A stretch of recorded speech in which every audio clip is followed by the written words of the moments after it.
Assalamualaikum warahmatullahi wabarakatuh.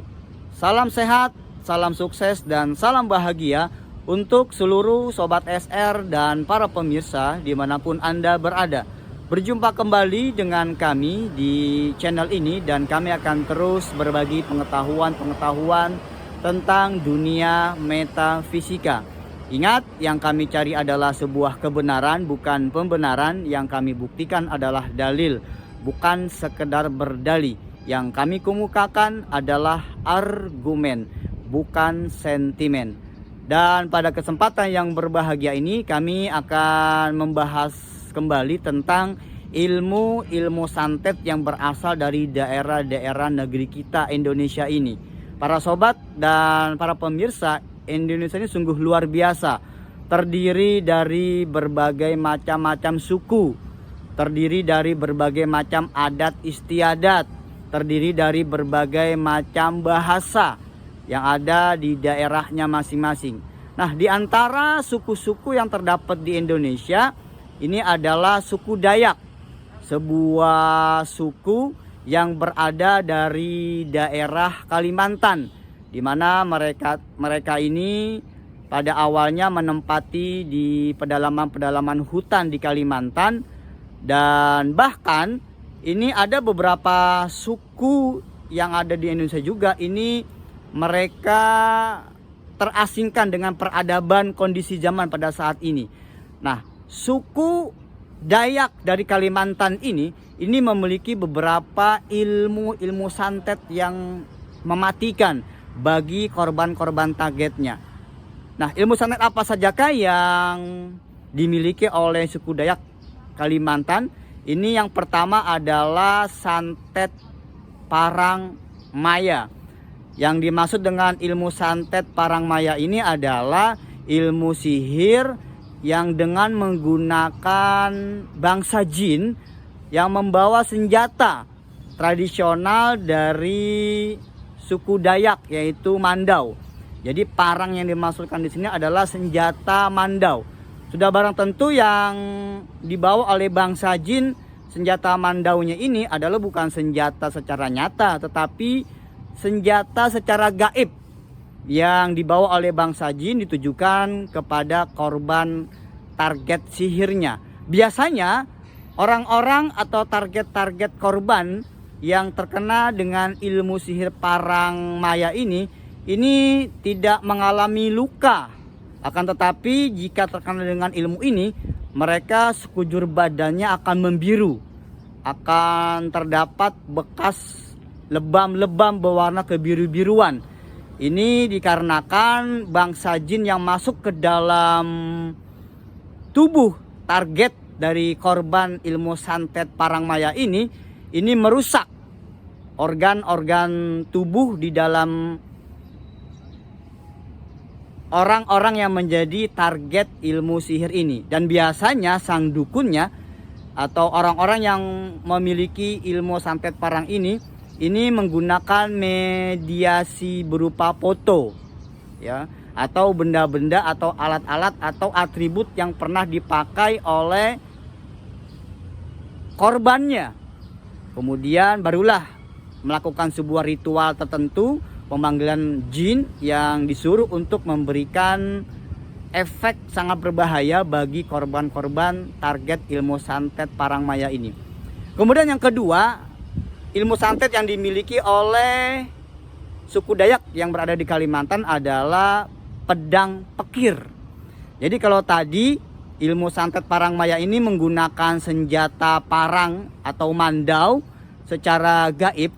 Nah, ilmu santet pedang pekir ini menggunakan jari dari suku tersebut. Jadi katakanlah ada dukunnya di sana, kemudian dukunnya ini membuatkan sebuah boneka atau bisa jadi berupa foto dari korban target sihir dari ilmu santet pedang pekir ini. Kemudian jari telunjuknya ini digerak-gerakan, ya, seperti menusuk, seperti memotong, seperti menyilet dan lain sebagainya. Nah, ketika sang dukun melakukan atraksi seperti ini, maka otomatis korban target dari ilmu santet pedang pekir ini akan merasakan kesakitan dan bahkan bisa menemukan sebuah kematian.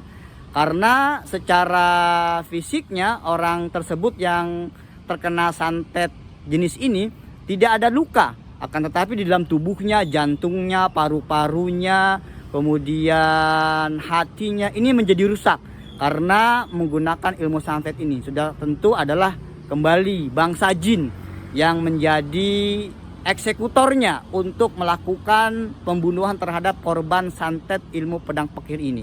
Nah, para sobat dan para pemirsa, ilmu santet apa lagi yang dimiliki oleh suku Dayak di Kalimantan? Kita akan coba bahas setelah jeda berikut ini.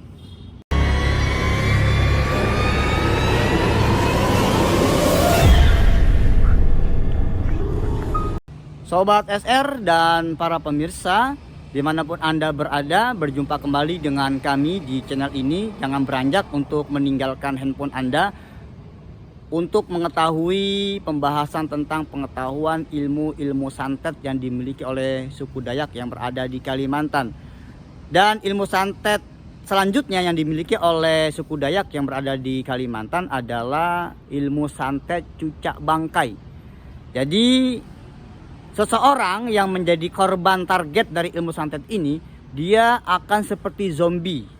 Jadi tetap hidup dia, akan tetapi tatapan matanya kosong, gerakan aktivitasnya tidak bermakna, tidak mempunyai ruh dan jiwa. Nah, kenapa korban target dari ilmu santet cucak bangkai ini seperti zombie?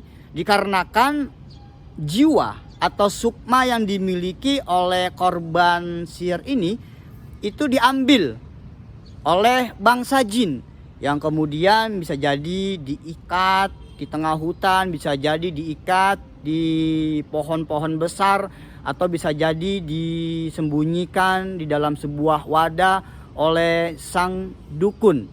Nah, orang ini memang tidak mati secara instan, akan tetapi dibuat proses hidupnya ini seperti tidak berarti dan bermakna, karena jelas kondisi sukma dan jiwanya ini telah diambil oleh bangsa jin. Nah, jika seseorang yang sukma jiwanya diambil oleh bangsa jin kemudian tidak berada di dalam tubuhnya, maka tubuh orang tersebut akan seperti zombie, tetap hidup tetapi tidak memiliki gairah, tidak memiliki power. Dia seperti zombie. Tatapan matanya pun juga terasa hampa, terasa kosong, tidak bermakna. Nah, sampai akhirnya nanti sang dukun akan melakukan perintah kepada bangsa jin untuk melakukan eksekusi mati dengan bisa jadi menusukkan pisau atau dengan menggunakan alat-alat lainnya memutus jantung, urat jantung sang korban dari sihir tersebut. Kemudian yang keempat, ilmu santet yang dimiliki oleh suku Dayak di Kalimantan sana adalah ilmu santet panah terong. Yang dimaksudkan dengan ilmu santet panah terong ini dengan menggunakan terong susu, bukan terong pada umumnya yang ada di Jawa ya, yang berwarna kebiru-biruan, tapi ini terong susu, bentuknya bulat, warnanya kekuning-kuningan dan ada benjolan-benjolan seperti puting susu. Kemudian panahnya ini pun juga menggunakan akar-akaran atau batang pohon yang dikeramatkan. Kemudian biasanya ini sang dukun kemudian membuat atau menancapkan panah itu ke terong susunya. Setelah sukma atau jiwa dari target korban ilmu santet ini dimasukkan ke dalam terong.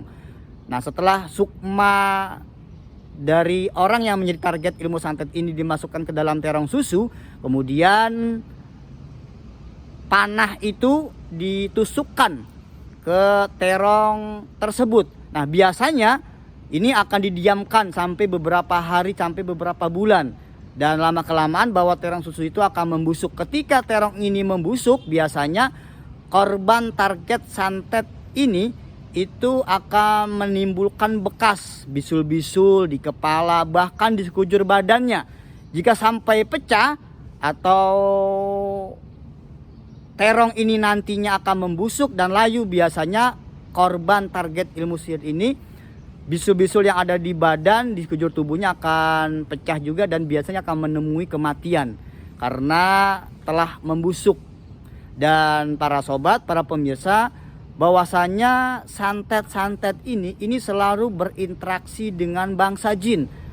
Biasanya juga mereka pasti melakukan sebuah ritual khusus pemanggilan bangsa jin untuk melakukan aksi-aksi teror santetnya terhadap korban-korbannya. Untuk sebab itu para sobat dan para pemirsa, tingkatkan kualitas iman dan takwa kita, ibadah kita, zikir-zikir kita. Dan kami sudah banyak memberikan video-video di channel ini tutorial tentang menghadapi gangguan-gangguan sihir yang dilakukan oleh bangsa jin atas perintah sang dukun. Selamat beraktivitas, salam sehat, salam sukses untuk semuanya. Wassalamualaikum warahmatullahi wabarakatuh.